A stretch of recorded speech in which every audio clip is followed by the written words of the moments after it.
Okay. Welcome to the West Shore Photography Club's meeting of March 16th, 2026. Today we're going to be doing a image review um, led by our very own Mike Donovan. But before we do that, I was out the past couple of weeks, but on the 8th of March, there was a trip to the Suzanne Arnold Gallery. Michael, can you comment on that? I'm assuming Yeah, you were the leader there. we went to see photographs by Versailles, and especially from 1930 to 1939, mainly Paris at night. And Versailles is a pillar of photography. He was one of the first to do the stuff at night, mainly in Paris. So we had a small group, but an extremely intelligent group, I would have to say. We had four people show up, but we went right ahead, and really we were blessed to have that kind of work for us to see free of charge for one thing. And it's there for, I think, until the beginning of April or maybe the first week of April. But it really is something to see. And I think the people that went enjoyed it because it's something different. And people that we go to see at that gallery, they're the shoulders we stand on when we do our photography.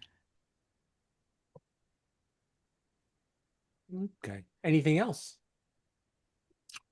Hey, Uh, Mark, I'd like to add a little bit here and give a shout out to Mike Donovan for doing what he does with these gallery presentations. They're enjoyable, they're informative. He comes extremely well prepared, and the experience is really exceptional. Again, I just want to recognize.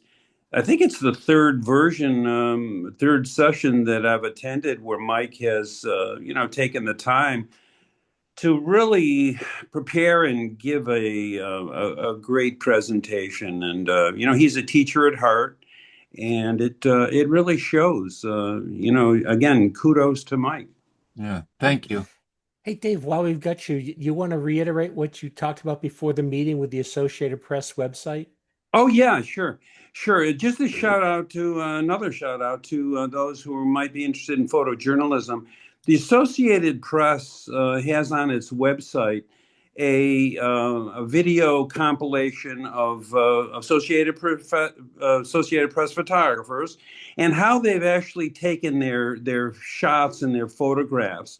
And I was just saying, as an example, there are maybe a dozen or so photographers on this presentation. One is the Dakar motor road race rally. And I was just saying, you get photos of dune buggies blasting through dunes. And another photographer, Associated Press, covers Lindsey Vohn's accident by helicopter. And he tells you about how he did that. And, again, it's just really interesting stuff. So Associated Press website. And as I say, check it out, guys. Great, Dave. Thanks. Gene, what about future? On the 28th of this month, we're going to be going to Steamtown, and Steve and Mark are going to be our leaders for that. It's near Scranton, and you'll be photographing locomotives. Also, I had received information about a hotel nearby that loves photographers. So on the next email going out, that information will be on there as well. April 18th, we'll be going to Gerhardt Machinery, and Eve will be leading that for us. Right now, that's all we have planned. I am in talking with Lisa at Hershey Theater, and I have a meeting with her on Wednesday. So hopefully, I will have something more to report at the next meeting regarding that. if anybody has a venue that they would like to visit or would think would be a cool place to go, the Trips Committee will be meeting on April 13th. So get any information to me about your venue or subject that you have, and I will put it before the committee. And you can reach me by emailing photo by Jean, Jean, at gmail.com. Okay, great. Thanks, Gene. Sure. Anything else for the good of the order before we get to the main program? All right, Michael, it is all yours. Okay.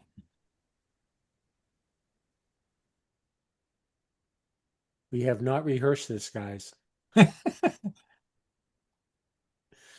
How's it look? Looks good. All right, let me go full screen if I can do that.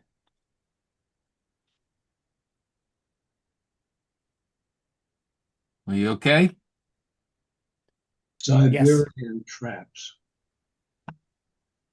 All right. If everybody can see that, I will begin. Mark, if you get the thumbs up. Thumbs up. Okay. Okay, let's start off then with the theme, by the way, for this was water.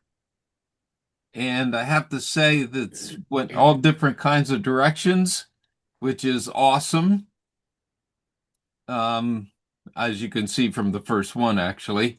And one thing that I try to make clear every time I do an image review is that it's so subjective, and I try to break it up into not criticisms necessarily, I guess, observations and then suggestions.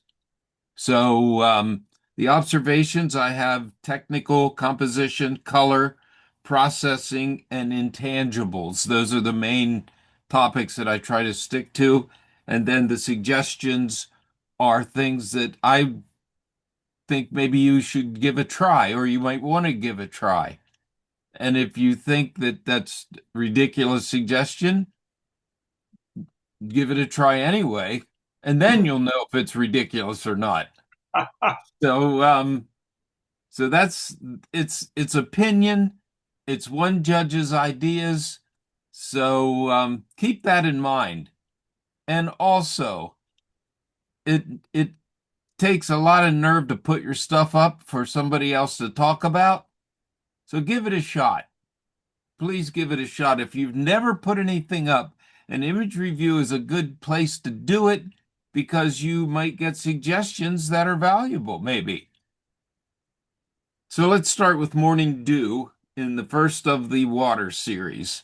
Technically, I have it as a super sharp focus, as you can see. Around the edge of the drops. It Yeah. didn't update. I still see the title skirt, the title image. Oh, all right. Hold on then. There we see. go. Got it. You got it? Yep. Okay, I'll leave it at that. I won't put it full screen then. Okay, one of the things that I talk about sometimes is having burnout or block up. When you block the blacks or burn out the whites, sometimes you cannot help it. And in this shot, you cannot help it.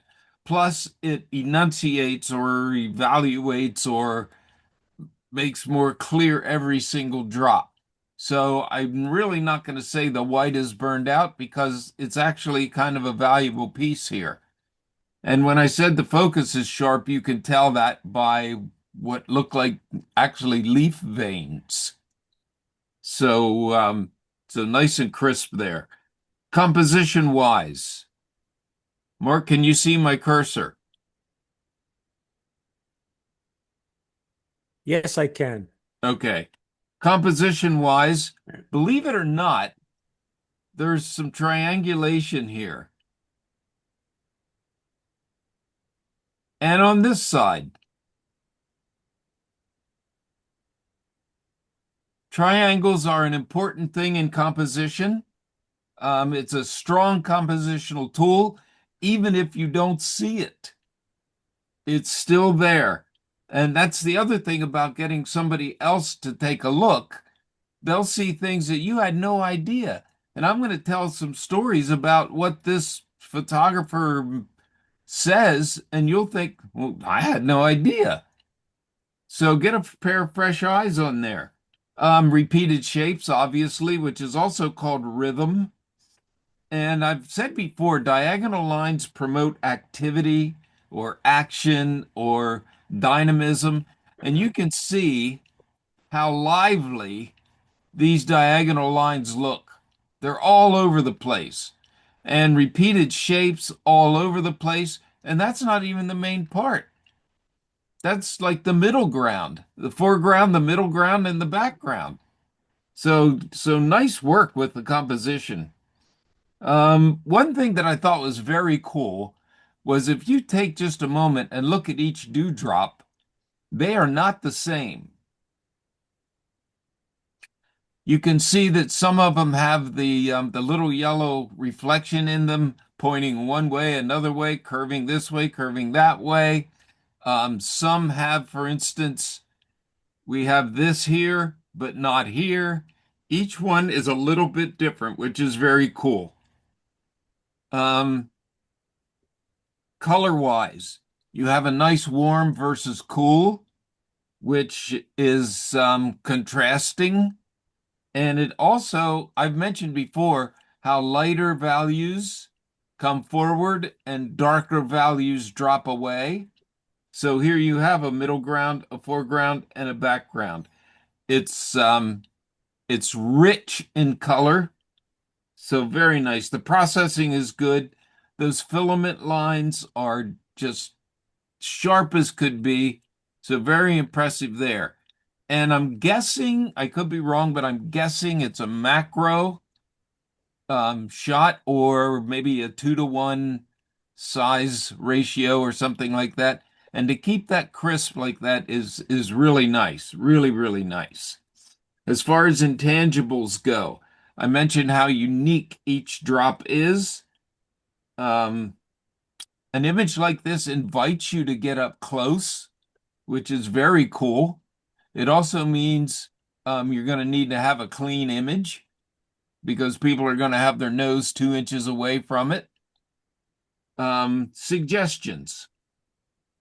I would remove, there's a couple shapes that are a little bit strange because they're not like the other ones. I would get rid of this because it breaks up the rhythm a little bit of what you have going. Top left, I would also get rid of this and this. Now, this I know is rounded like the rest, but it still doesn't really add to your composition. What happens is when a viewer's going around the edge, they'll stop there and they might stop here. They'll definitely stop here and wonder what this is, and you don't want them to do that. You want them to take a good look. Maybe, well, maybe this little one yet. And if you think I'm being picky, what I do when I do an image review is imagine it as a print. And when you make a print, a little white dot like that is there forever. So clean it, keep it clean. The gold bar in the middle, I would think I would darken that a little bit so it falls back a little more. Um, the way you can do that is with what's called a color picker.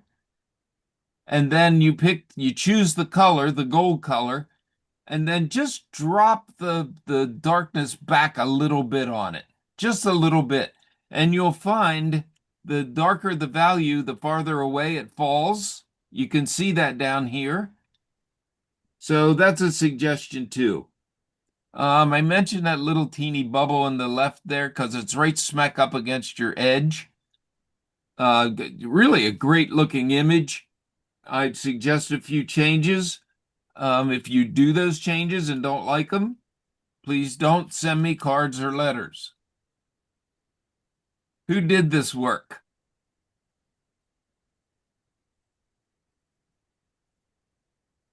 Oh, I Actually, also forgot to mention If I ask who did it and you start talking without unmuting, you owe me $5. Who did it? Like it was done by Doug Cinnamon, and I don't see Okay. him He here. doesn't have to pay. Okay, can you see number 2 now? We Yes, I okay? can. All Yep. right. Wave distortion. Technically, the subject is in focus, but the exposure is good. The toning is good. The sepia kind of look for something that's natural in nature, the water and the sand. The movement's blurred, but the subject is sharp, which is also really pretty cool. Composition wise, your subject is just like what looks to be the eyes, we'll say, is just a touch above center, which is really good because that makes it seem a little more important. Um, the swirling action is caused by diagonal lines. If you look carefully, you can tell. And they, as I said before, promote activity and movement. Color-wise, the brown tone helps us to decide it's something natural. Something maybe on the beach, of course, it's wave distortion, or at least in a river or a creek. So the brown toning goes along with that perfectly. It's not garish toning. It doesn't bring attention to the color. It brings attention to the subject. One other thing in here, there are many, many values. And when I say values, the easiest way to imagine that is to make this black and white. And values range from white all the way to almost black down here. And those are values. If you've ever heard of what's called the zone system, which is a system that Ansel Adams used, it's really just a value system. Starts at totally black, and I think it has 10 steps, 9 or 10, to totally white. Now, computers, when they first started, had 256 shades of gray. Now there's millions. So it's nice that you've covered the gamut here from all the way to light, not burned out, but light, all the way to dark, not blocked up, but dark. The processing looks like there's a slight vignette on there, which is a good choice because it emphasizes the roundness, the swirling. There's detail or information everywhere. Nothing, as I said, is blocked out. And when I talk about a burnout, white burning out, it's hard on the computer screen because I can just picture people saying, well, it's not burned out on mine, or it's not burned out in my print. So take that with a grain of salt, if you would. Intangibles. It is obviously an object, but yet it's an abstract. It makes you think of the beach. First of all, because of the title, it makes me think of the beach or the side of a riverbank or a creek. It puts your imagination into gear. It's got a little bit of an otherworldly kind of feel. Now, my only suggestion for this is up at the top right, you have a bit of either what in the old days it would be like a light leak, just a little bit here. And again, lighter values contrasted with darker values attract attention. So just darken that a little bit to match in with the rest. And that's really the only suggestion I have here, because with abstracts, it's hard to make suggestions. So who did this? Hey, Mike, it's Chris. Hi, Chris. Um, yeah, hey, thank you for all of the feedback and the analysis on this. You're right, this is at the beach, and it was on a vacation. Um, and my kids, they made this little sound or sand thing, and I said, "Hey, let me take a photo of it when the water comes over it." And I did not break my camera, but I got very close to getting water damage. That's good. So it was just when I seen the thing water, this was the first image that came to my mind that I wanted to share because I just thought it was fun to make. Yeah. And somewhere in here, I have a note that it looks a little bit like something's crawling up out of the sand, like some kind of little creature. Uh, yeah, I don't know about that. There, or at least I didn't witness a creature on the day. Okay, good to know. Yeah, but Thanks, thanks, Mike. I Chris. appreciate you. Okay. Okay, 3 is flowing waters. Technically, the exposure is really, really good. Again, no burnouts in the highlights. It's it's creamy and smooth. It juxtaposes here with the rocks and up here as well.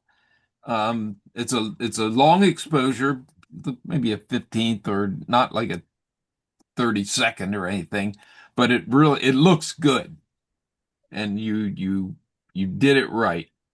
The trees are slightly soft, but so what? It's the trees are just there for kind of a frame, I guess you'd say, or to provide a foreground. And really, you don't even really notice them because their values are so dark, and these values are so light. So you can get an idea that things move toward you with lighter values. Composition wise, the rock is really, really placed well. It's just a tiny bit below center, a tiny bit right of center, which is perfect in this case, in this situation, because everything's flowing right to left. Um, the rhythm of the lines and the shapes, you did well. I'm going to say it again. Diagonal lines, you can see promote activity and motion and movement. So you did very well using the lines. This provides a bit of framing, a foreground to your background. Gobs of repeated shapes, especially back here, almost like moguls at a ski slope. Repetition here and here, repetition here and here. So it's tied together very, very well. Color-wise, the thing that I thought was awesome color-wise was here and here and here. The leaves that are under the water, just an absolute touch of color, which really looks good in my opinion. Really good. So you did well with your shutter speed there for sure. Let's see. The leaves are underwater. I mentioned that. The processing is excellent, is really quite good. Intangibles. You can actually feel the flow of the water. You can almost hear it. Um, Running from right to left is Western, I guess you'd say. In some languages in Far East, everything moves left to right in writing. Now, and for us, no, I'm sorry, I have that backwards. For us, we read left to right, which make this a tiny bit funky for me because everything is going right to left. I'm sorry, I had explained that the other way around. So that makes it also a little bit more noticeable for me. I mean, I like it. It's not wrong. I think it's pretty cool. Let me see. Oh, I mentioned here in parentheses, my left to right thing is from too many years of teaching reading. That's what causes that problem for me. Um, you can actually feel the coolness of the water. My only suggestions here, the sticks that have nothing on them, like here, these interfere just a little bit with the smoothness of the water. The ones with the leaves, I think, frame well. I would try to remove some of these that have no leaves, especially the long ones that stick down a little bit. Other than that, it's a beautiful piece. I love the colors underneath. You did well there. Oh, one other small suggestion is your little light right here. So this is wanting to come forward a little bit. Like I said, the work's getting so good, I have to sound kind of ridiculous, but good job with this. Who did this?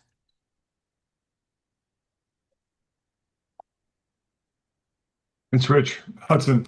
I did that one. So that was over at the Pine Grove Furnace trip. It was very cool. So thank you very much for your analysis and all in the suggestions. That's great. I appreciate it. Do they make sense to you? It does. Okay, good. That's always a plus. Yeah, nice job. Oh, thank you. Yeah. Sunrise on the river. Technical. Your exposure is really quite good. Really quite good.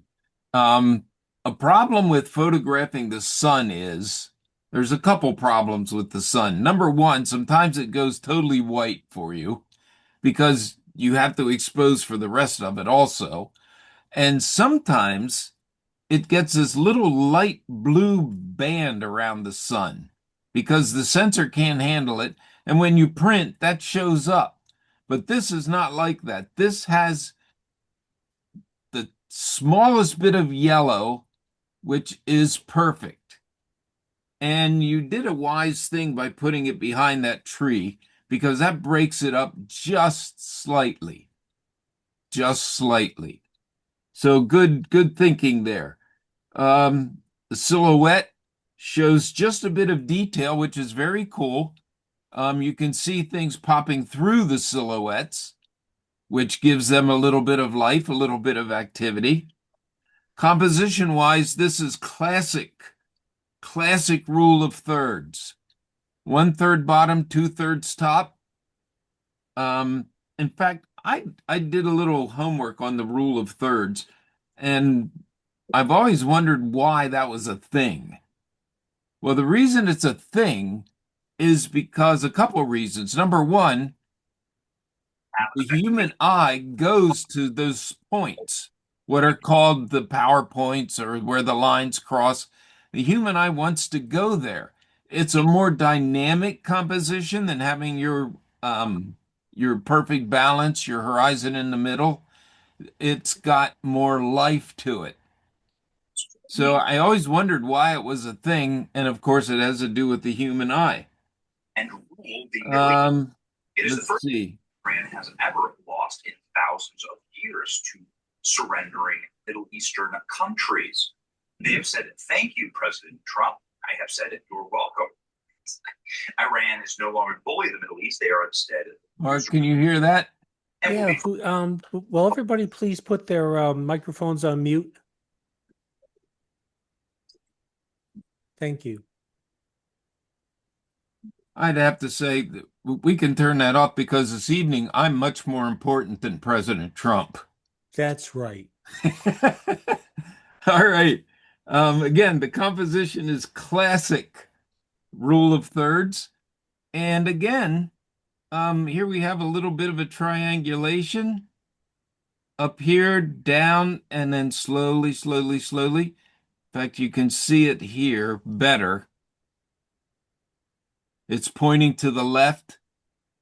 Let's see. Color-wise, the blue and orange complementary color scheme is just huge in nature, and it's always a beautiful thing. Always. The contrast between the orange and blue creates a lot of interest. Attention. It can also be a warm and cool situation that creates a lot of interest. With I love the and at the I same love missiles are launching from the ground, trying to stop. I hope it's not me. Missile. This scene might look familiar. Bright flashes in the sky. Small, Everybody please put themselves on mute. but in these particular clips, something else stands out. And Mark, as the admin, you could probably just put everyone on mute and then Mike can just unmute himself after you do That's that. true. That's Yeah. true. Attention. See if I can do that. Advanced defense systems can be tested. So in this video, I don't remember how to do that. how the defense system actually works and why this particular attack could matter far beyond the immediate area. Okay, Mike, you'll have to unmute yourself. How about now? That's good. Okay. Thanks, Chris.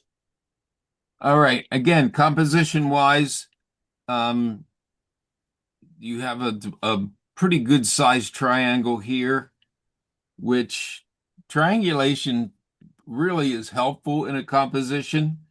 In this case, it provides interest for sure.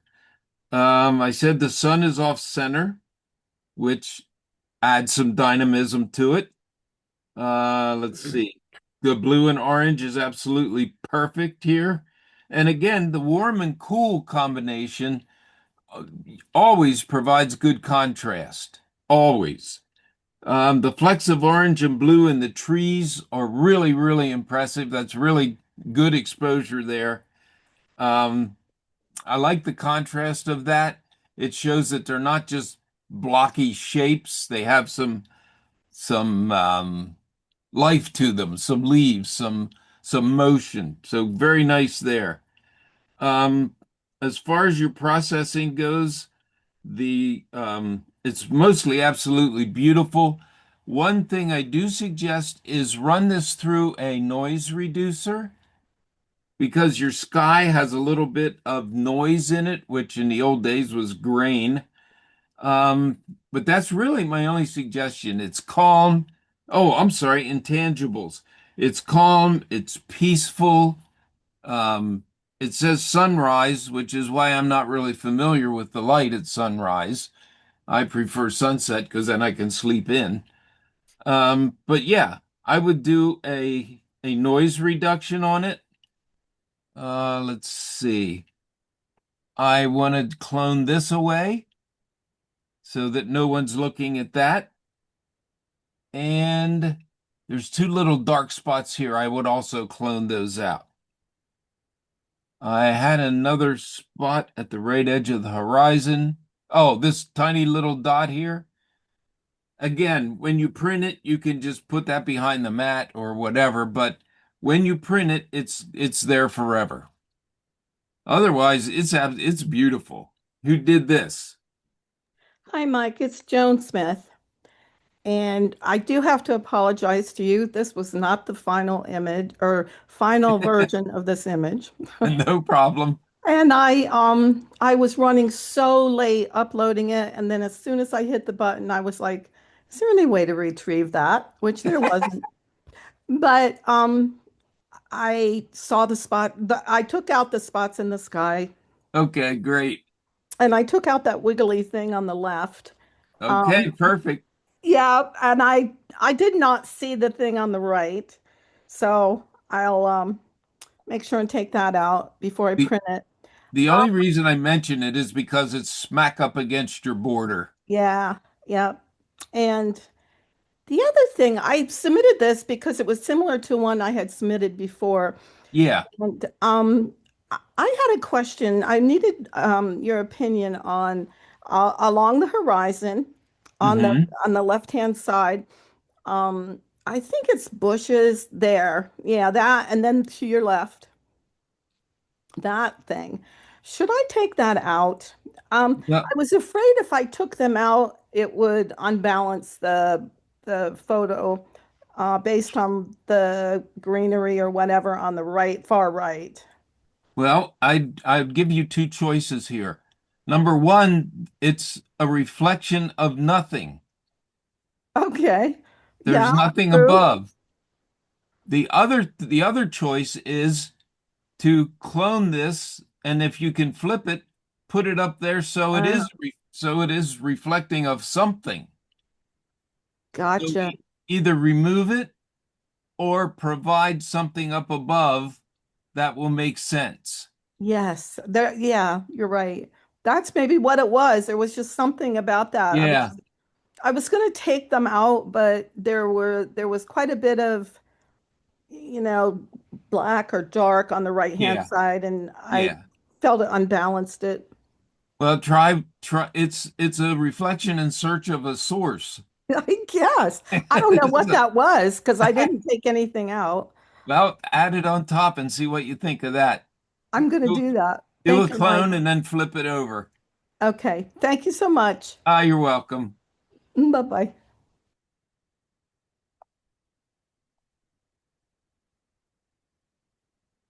All right. Oop. Anticipation. Technically, it's a good exposure. There's nothing too hot, nothing out of place. There's some black, but in this case, it's appropriate.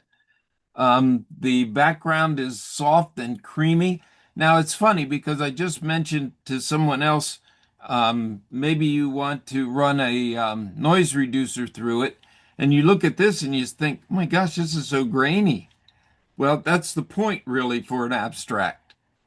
It's not quite abstract. You can do whatever you want, but it has to have some kind of thinking behind it, or it should anyway. Um, what's great about this background is it's absolutely opposite of the subject matter, which really makes this jump. Composition wise, you used curves very nicely, very nicely. You can see them everywhere. It's very organic. And all of a sudden, wham, it's anti-curve. Your crop is, if not square, it's almost square, which was a good choice. The sharp and the soft creates depth, which was a good move there in your composition also.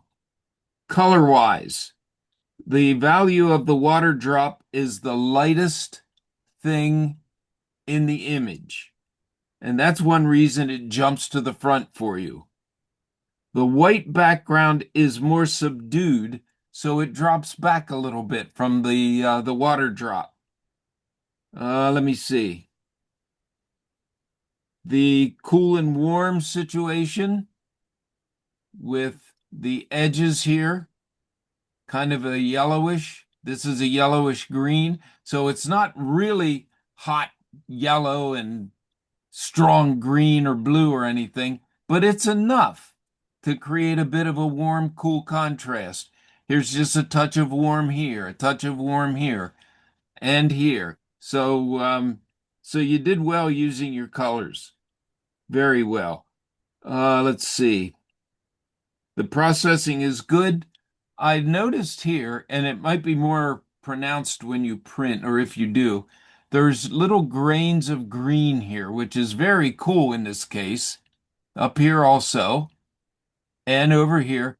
That way the black has a little bit of motion, a little bit of detail, and it relates, the grains relate to the rest of the image too. Let me see. It's a mystical, foggy background, and all of a sudden, pow, here comes the point at you. Intangibles, it's a combination of abstract and realism. The softness of the water drop against the sharp point of the leaf. They relate also to the leaf in the background. Soft and sharp, which gives a whole central theme, actually. Now, as far as suggestions go, you cleaned up the dark areas. Your crop is good. This color is, I don't know, maybe slightly funky, but it's an abstract and it ties in over here. So I think I'd let it alone. Suggestions wise, I don't have any. Who did this one? Hey, Mike, Dave Marchetto, thanks very much for your comments. Very cool. Oh, thanks very much. You know, I did keep in mind the thoughts that you've expressed so often, that the lighter tones, you know, come forward and the darkers recede. And I think in my work, this is a perfect example because that drop, seems to come out, a lot more. And that was my vision for this. And I thank you for that. Yeah, nice The job. the crop, Mike, was a real challenge, because this is a fairly, deep crop, and I think that's why it's got the grain too. But all things being equal, I would have preferred the drop to come up just a little bit more, not exactly smack dab center, but the leading line from the top left was sort of interesting. So yeah, the vein of the leaf there. Yeah, So I yeah. left that. The only other thing I would mention is I would have preferred the drop to be a little bit bigger, but that's the way the cookie crumbles on this one. It And is. I tried to get the drop falling, and what I want to say about that is I had all my settings, as you see here, set up for a still life. And when the drop fell, it wasn't a still life anymore. Right. It was a moving subject sort of thing. And I don't use Flash, so I decided on this. And plus, the drop falling is maybe a little bit of a cliche, so I left it as it is. Thanks, Mike. I really appreciate those thoughts. You were smart to do that because this relates to your background very well. And I would just say by chance, and I don't take credit for it exactly, but if you zoom into that drop, you can see a leaf there. I mean, Oh, nice. it's pretty Right there. sharp. And again, that was the luck of the draw, but I was kind of happy about that. I don't blame you. Thanks again, Mike. You're welcome. Okay, Niagara. Technically, the water highlights they have detail in them. That's good. So the exposure was good.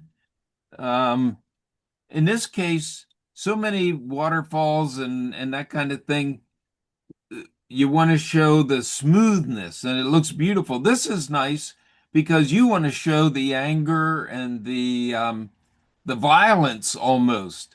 And your short exposure does that. So good choice there. Leading line from left to right, which you have a line here and then carries right down through. Very, very nice. I like the fact that the logs are off center, which gives a lot more room for here. Also, let me see. You have a foreground, a middle ground, and a background. So good use composition there. In fact, there's a dark layer, a light layer, a dark layer, a light layer, a dark layer, and that provides depth for your image. So the background looks farther away than the tree stumps and looks farther away than this, even though it's flat. It's on a flat piece of paper. So good work there. Let's see. You have some framing that you did here. So good there. The cool colors predominate here. There's some warmth here, like a dark, dark, dark orange or brown, um, just enough to provide a touch of contrast. So the main color for me is the coldness of the water, the blue. Let's see. Processes, the water I said has detail in the highlights. The darker areas are not black. You can still see detail in them. Intangibles, wild and free, cold and exciting, motion versus stillness. You feel like you're standing there looking at it and choosing not to jump in. So good. You went for the wildness, and I think you got it. Suggestions that I have. I mentioned this before with some of the branches that just kind of, I don't want to say they get in the way, but they're not important. Now, this, you have a frame already. You have some framing here. If possible, I would remove this. This might just look okay if it's a pain. and then clone the rest of the way out. You can even clone this if you want. And this. So give those a shot. In the back, there's two birds. Sadly, this one is the same value as a lot of the water. You can get rid of those if you want. And one other thing, I might add just a bit of contrast so that there's a little more pop to it because the image is good. The water looks great, just a slight bit of pop. Maybe just the shadow or the black slider because your water looks good. And if you go with brightening, like contrast brightens the bright and darkens the dark, and that will mess up your water. I struggled with this thing right here. It looks a little bit like the Loch Ness Monster, so I'm not sure about taking that out or not. I'm going to let that up to you and see what you have to say. Um, so that's my suggestions is to get rid of these two guys, get rid of this and this. Maybe a little more pop, but your composition's good. Um, your water looks great. You have a cool, wild feeling. Who did this one? Steve Shadden. It was along obviously the Niagara River before the falls, but I was so impressed by the power of the water Yeah. and the tones in colors that at this particular point where it was just simply, I think, hitting a bunch of rocks we cannot see, I just wanted to kind of capture the force and the different shades of greens that were in Mhm. there. I just really like that a lot. Yeah. Well, you got the power for sure. Well, thank you very much for the suggestions. I can see how those removal of those few things will make a difference. Okay. And you said about the rocks, you can see that you did get some. Yes, yes, but the water was just massive, and it was the first time I had walked along the Niagara River there, and I was just impressed by the force of it. Yeah. So you did not jump in with your inner tube? Oh, I got as close as I could. I was shooting with a fixed lens, and of course, my zoom is at my feet, so this is as close as I could Right. get. Yeah, good work. Thanks, Mike. Sure. Just as I was about to put away my camera, it's like a fisherman. Just one last cast. Just one more. Just one more. Just one more. So just when you were about to put it away, suddenly there it was. And you got it. Technically, it's excellent. It's sharp where it needs to be and soft where it needs to be. Your exposure is good. It might it actually on a print, I think it'll look really good because this will be less, I don't want to say harsh, but it'll be less powerful on a print. So I think it'll look good. Composition wise, your horizon is above center, and that makes the sky secondary to the water because the water has more weight, more visual weight than the sky does. So, and I think it was a good choice because the water is super interesting. The ripples in the water, we'll call them ripples, echo the shape of the mountains behind, which is also very cool. Again, diagonal lines. You can see these are on a diagonal. They promote activity and motion and action. But you also have some horizontals here as well, which promote calmness and peacefulness. You can see the difference just by where the line goes, whether it's diagonal or whether it is horizontal. It's amazing what a difference that makes. You have gobs of repeated shapes, which also is called rhythm, which is a strong compositional tool. Let me see. Also, um, I have that. Oh, yeah, yeah. The line here, I have sort of relating to the cloud here. So you actually have them meeting at a vanishing point, which is called linear perspective. Although this is really the opposite of what you would expect. But again, triangulation. Color-wise, you use the purple-yellow complementary colors, but the blue and orange is still there, and it's still as beautiful as ever. Warm versus cool always creates a contrast.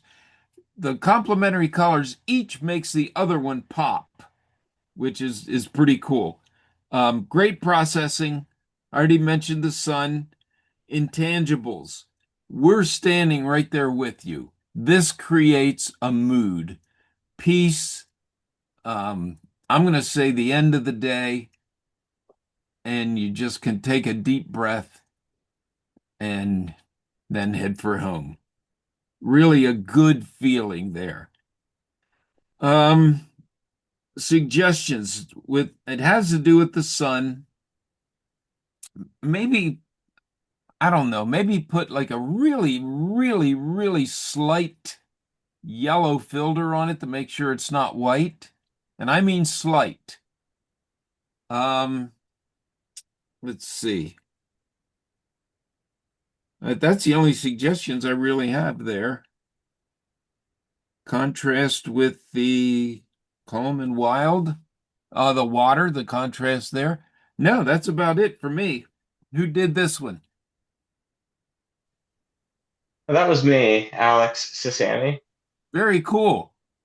Thank you. Did I make sense at all? Yeah. Actually, one of the Okay, things I good. found interesting about the picture, it seems like there's like two or three different speeds of water in this photo. Yeah. And your use of diagonal and horizontal actually relate to that. So you're right. Very nice. Okay, Pine Grove Furnace, a popular place.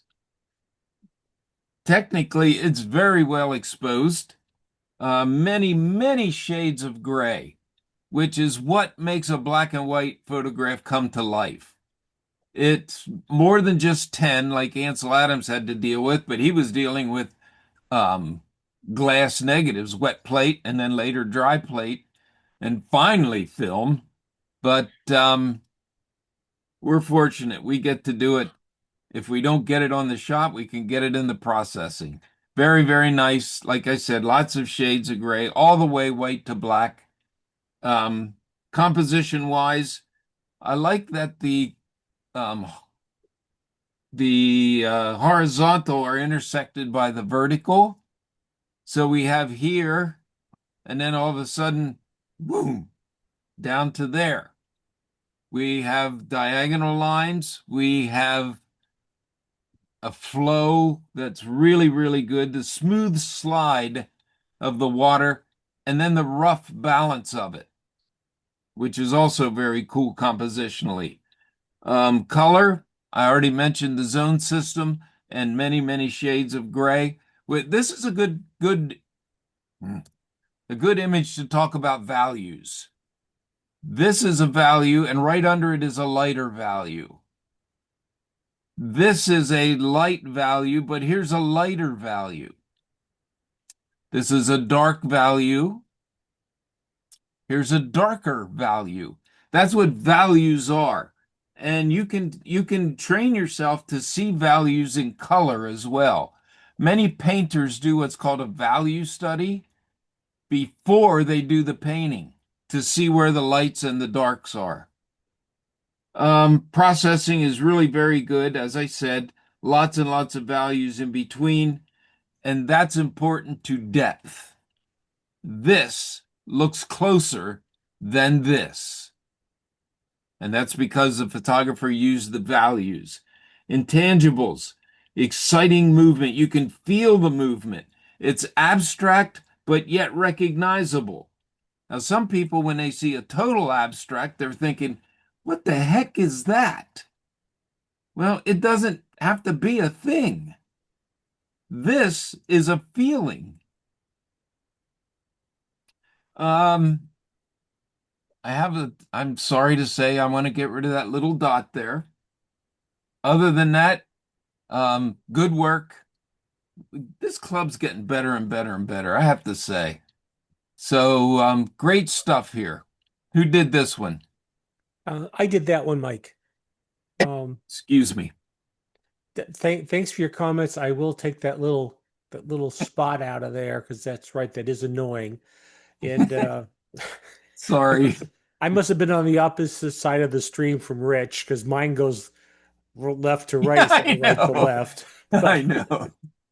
and the other thing I have to say, just before I submitted this, I was still doing a little bit of processing on it, and I was like, where the turbulence is was way too bright. I took down the highlights, was like, oh my goodness, there is detail there. Oh, good. Yep, you did the right thing. Okay, well, thank you. Oh, you're welcome. Galway, Ireland. Technically, the focus is sharp. The light looks good on the rocks. The water is sharp and crisp. The composition reminds me a bit of the two pieces of a jigsaw puzzle, which is really kind of cool that one fits into the other. The rocks in the water seem to carry equal visual weight. So it is a balance. This is not necessarily a photograph of the water with rocks in it. It's not a photograph of the rocks with water in it. They both carry equal weight like pieces of a jigsaw puzzle. So this is really a photograph of the entire scene, I think, is your subject. The soft and hard, the fluid and solid interplay is interesting. I kind of like this little splash here, which adds just a teeny bit of interest, which is kind of cool. Again, it's the orange and blue thing. I mean, it's so prevalent in nature. The complementary colors, again, the contrast of warm and cool colors. It's amazing how one lifts the other. It really is. And it's also amazing to me how much that happens in nature, complementary colors. It's unbelievable. And really, they're made of, like, when two colors are complementary, like let's say red and green, one is a primary color, the other one is always a secondary color. So the orange and blue, blue is the primary color. Orange, of course, is made from red and yellow. It always works that way. One's primary, one's secondary, but they look so good together. Again, you're processing, the water looks cold, the rocks look warm. And that's because of the color, partly, for sure. Intangibles. I actually feel like I'm there walking on these rocks, trying to get this shot. So you did good by putting us there. You put a foreground, you put a middle ground, and you put a background. And that provides depth. You also have some layers. You have a dark layer. Here you have a lighter layer. Here the value is a little bit close to this, but not this. So we'll count that as another layer, another layer. So good work in adding depth. Now my suggestions are tighten the top crop just a bit to get rid of these. Now you could clone them out, I guess, if you wanted. I think my suggestion is to drop your crop a little bit. Let's see. I want you to try something. I'm looking at this line. I want you to see, to me, this looks just a tiny bit downhill from right to left. And I know it's ridiculous to gauge by the lines on the water because they're moving, but I want you to try tilting this side up just a little bit and see what that does for you. Let me see. One other thing I might suggest is to increase your contrast so that this pops. You can do it a couple ways. You can do it using the curves filter. You can do it by dropping your black point a little bit, or you can just try the contrast slider. But see what you can do with that. Maybe even sharpening would do that, would make these pop a little more. I'd like to see my own opinion, of course, is a little more differentiation between the water and the rocks. Maybe just darken this slightly so it falls away a little more. So try a couple of those ideas and see what you think. But I would dispose of these two, and I would dispose of this in the corner. But everything else looks good. I think you have some real potential here. Okay, who did this?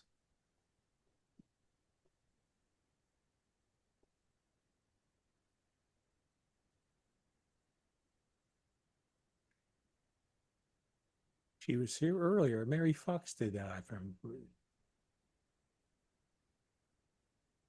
I don't see her on the list right now. Okay. Number 10 is low tide reflection at sunrise. Sharp focus. One thing I do really like is there's a lot of detail in the darker areas.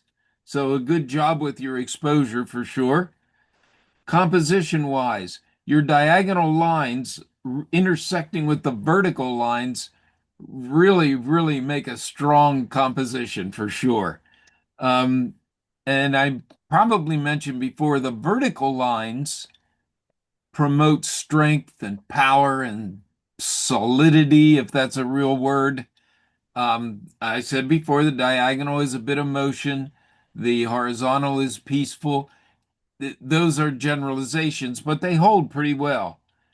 The rhythm of this, the repeated shapes, is nice. I like that the curves play against the straight lines.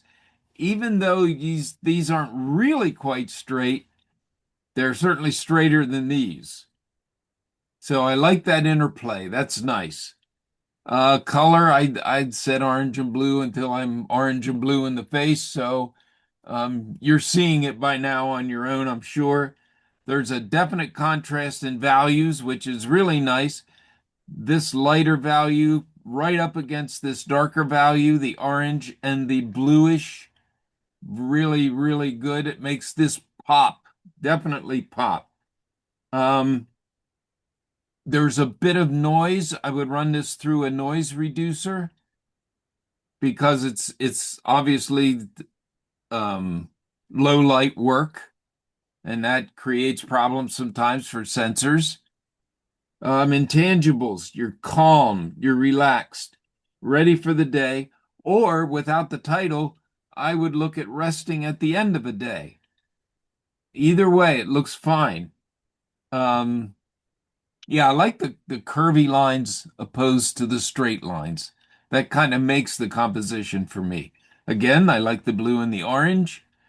Suggestions that I have, noise reduction, I already mentioned that. I dropped my crop on top a little bit.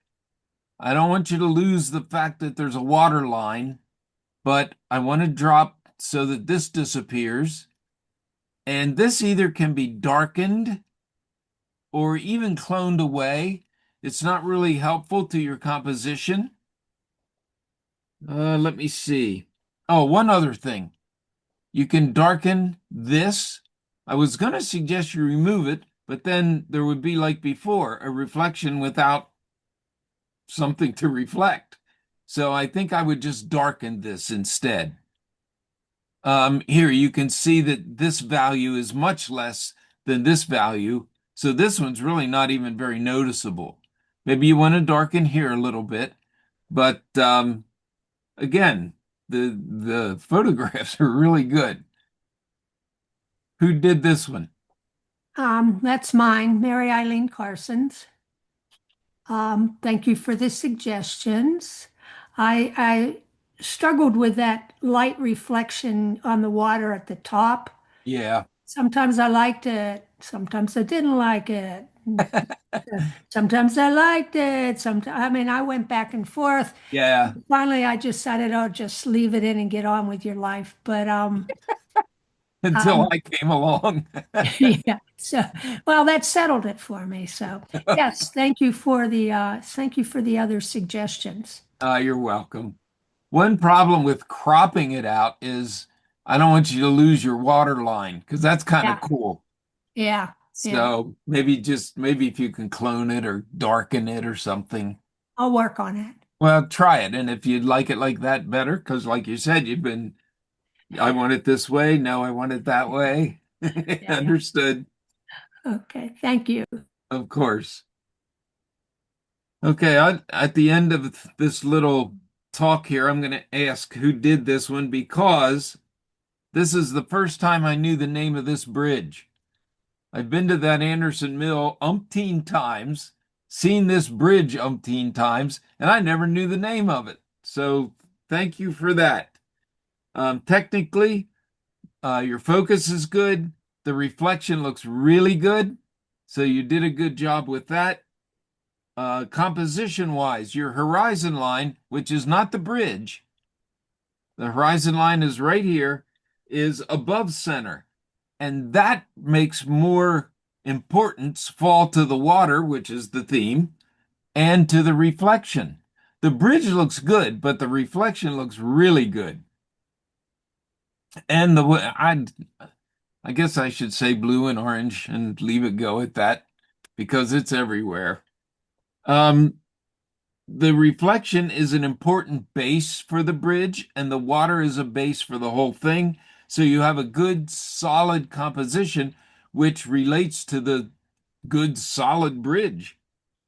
The arch is not centered, which makes it a little more dynamic, and also includes a bit more of the next arch, which adds a little dynamism as well. Of course, you have a rhythm you created there with the two arches, with the stones, the keystones, and all the stones holding up the arch. So very nice there. Let's see. The color I mentioned, the blue and orange, the warm and cool contrast. Um, the processing is fine. The intangibles, that takes us back to an earlier time for sure. And if you've been to that mill, it's an earlier time when you're there. A couple suggestions that I have. First of all, I would darken or remove this. And actually, the reason I would do that is because this leads to a house. And if you remove this, the bridge and the house will not connect. They'll be two separate things. So I would take that out. There's another house here. I would deepen that, meaning make it darker so it's not anywhere close to the value of any of this, and darken this house here. I think one other thing, yeah, I want the bridge and the background to be more separate. So a couple choices, sharpen the bridge. And the contrast of the bridge being sharp, a little sharper, will make it come forward just a little bit, or darken back here. I thought about softening back there, but I think it would look kind of weird. So I would just darken back here to make the bridge come forward just a bit, and darken in here a little bit as well. But you can actually see how this part looks further back than this part because it is, and the values do that. Let's see. Burn the trees, sharpen the bridge. Not burn the trees, burn in the trees. Darken the houses. And that's it for my suggestions for here. Who did this one? That's mine, Mike. Elaine Shook. I like your idea. Oh, and by the way, if it makes you feel any better, I had to Google the name of that bridge. I never even thought to figure out what the name of it was.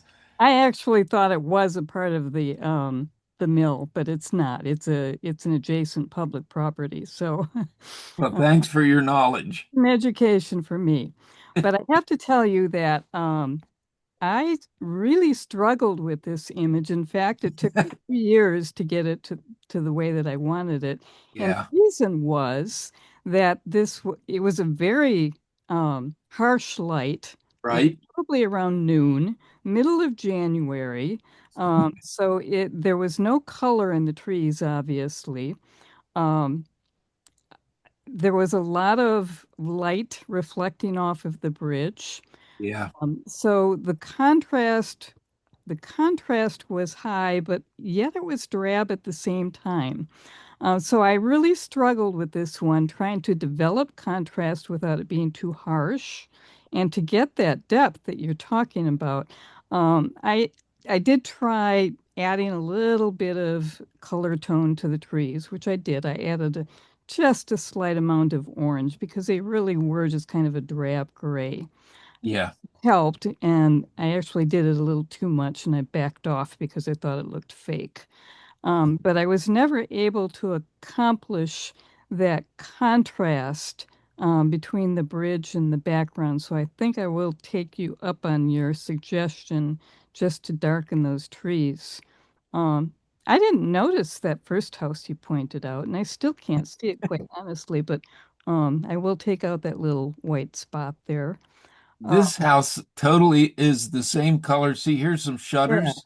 that's why I couldn't see it, I guess. I saw Yeah, the other yeah. two houses. So that's Um, looks perfect. And I did work quite a bit on sharpening or bringing out the clarity in the texture of that bridge. Uh, Oh man. so I did a lot of dodging and burning just to get the effect that I wanted, but I bet. I still wasn't happy with the contrast. And Um, in here it. I come waltzing in and say, get more contrast. Uh, well, I'm going to try your suggestions. I think that may work. Um, What I what I was really intrigued about with this was not just the reflections, but the fact that there is a shadow of a tree on that Yeah, bridge, right here. and the reflection, the shadow is actually in the reflection. I just thought that was kind of interesting. Yes. And that I have in my notes, that's another reason to get rid of this because this goes right to it. Uh-huh. So I just wipe that out. Yeah, I noticed that. That's very cool. I will do that. Okay. Well, thank you for your suggestions. Oh, you're very welcome. 12 is colorful grand prismatic. The exposure's good. There's detail throughout, sharp edges on the reflections. Um, One thing that's cool about this thing is the steam and the clouds kind of blend together. If you've been to the Grand Prismatic, it's hot. So the steam is coming off the water. So it's kind of cool that the reflection of the clouds and the steam are relating to each other. I like that. Also, here water takes two-thirds. Again, the one-third, two-third compositional tool, um, making it the most important thing because the theme is water. The lighter values are in a large space. The darker values are in a smaller space, but they still seem kind of balanced. This helps to tie it in too, this reflection here, which picks up this. So you have a good balance there, a one-third, two-third classic composition, really. Let's see, you have a foreground, a middle ground, and a background, which here's the foreground, here's the middle ground, and the background actually carries into the sky. So good work there. This color and this color, I've said it enough tonight.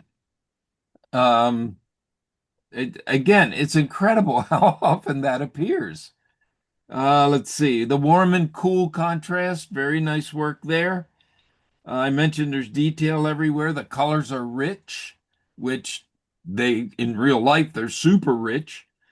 The intangibles, the wild, natural Jurassic look. It looks like a dinosaur could be walking out through there at any time. And that's really cool when your image gives somebody a feeling.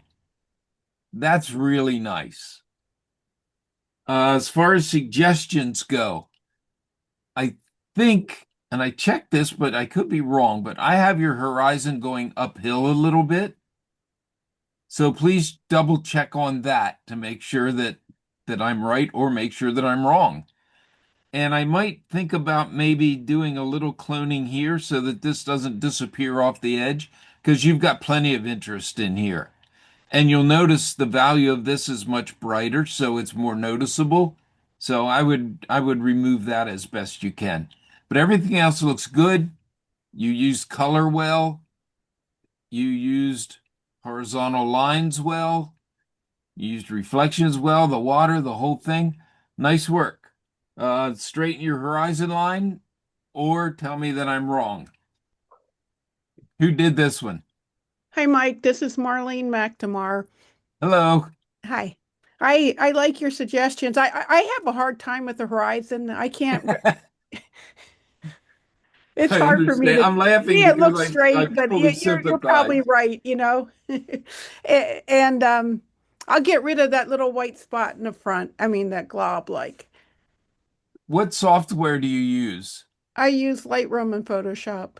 Okay, well, somewhere, I don't use those, but I know with every crop button, there's usually something that appears that says straighten, and It does, yeah. okay, it looks like a little level.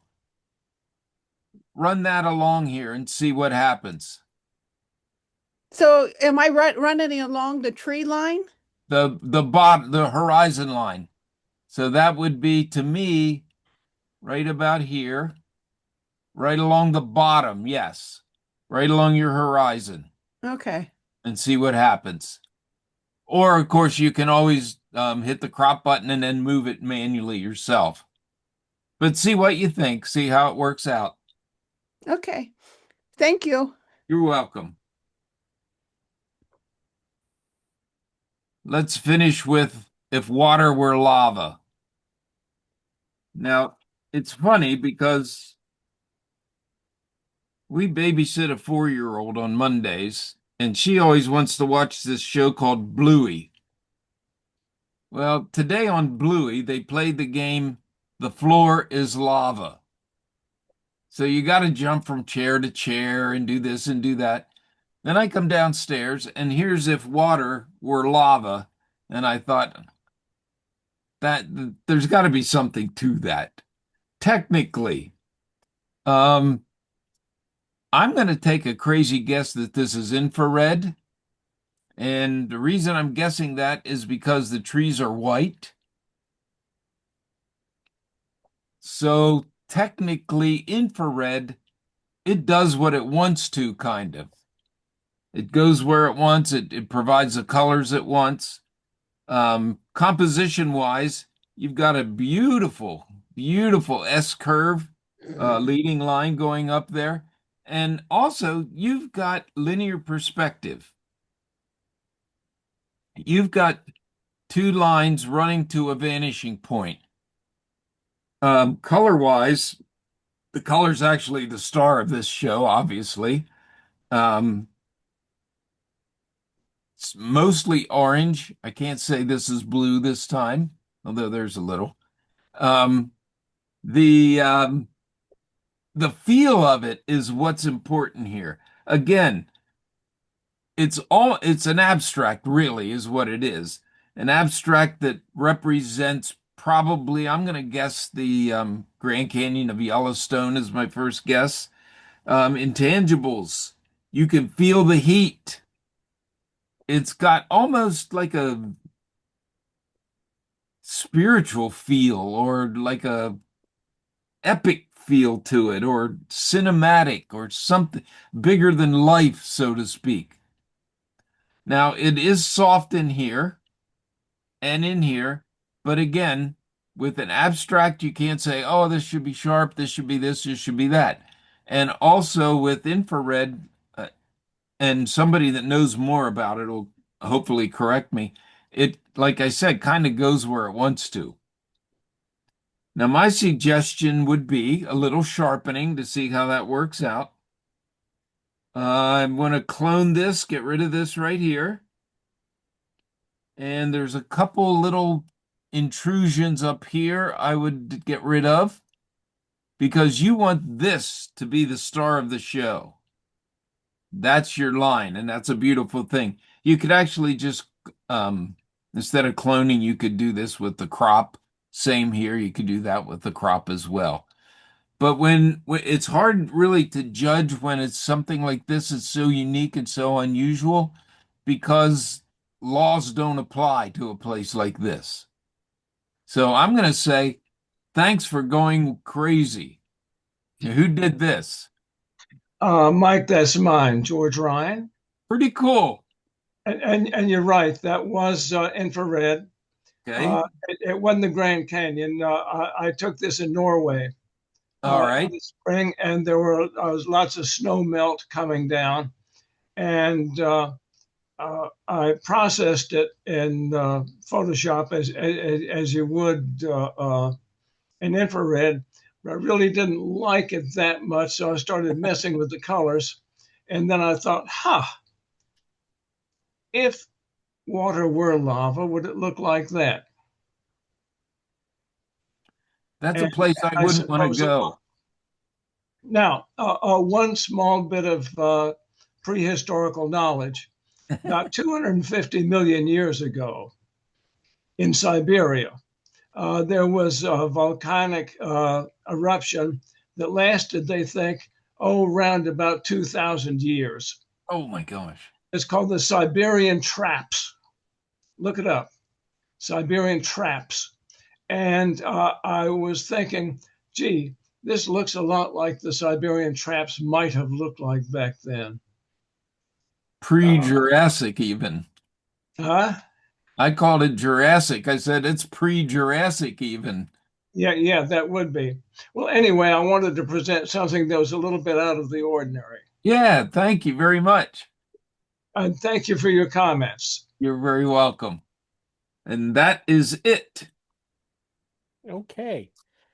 Anybody have any comments or questions? I have a comment. You did a fantastic evening. Oh, thanks. I just started my second notebook full of notes on image reviews. So I'm on number 2. All right, great.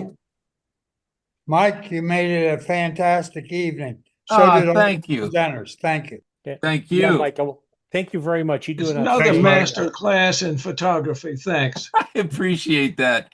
When you do it on Zoom, you can't really tell what people are thinking or if they're yawning or what. So I appreciate that.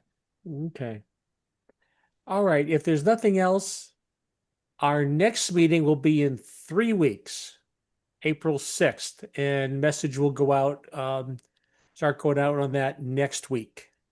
All right. Excellent. See you all then. Yeah, thanks a lot, Mike. Thank you. Appreciate You're it. welcome. Good night. Thank you, Mike. You're Thank you. welcome. Thank you. Yes, thank you. I'll cash that check tomorrow. All right. I promise.